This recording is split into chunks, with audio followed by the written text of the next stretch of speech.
Assalamu alaikum kids, welcome to our classroom phonics fun. I hope you are fine. Today we will learn about vowels. Yes, what are vowels?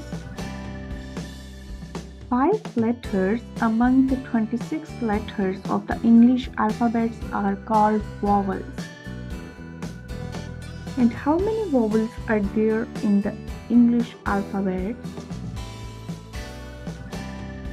A, E, I, O, U. Yes, there are 5 vowels in English alphabet. Okay, find the vowels in alphabet.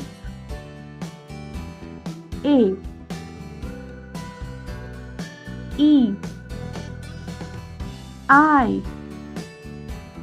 O, U. Yes, there are 5 vowels in there. 1, 2, 3, 4, 5. Yes, 5 vowels are there. Thank you so much.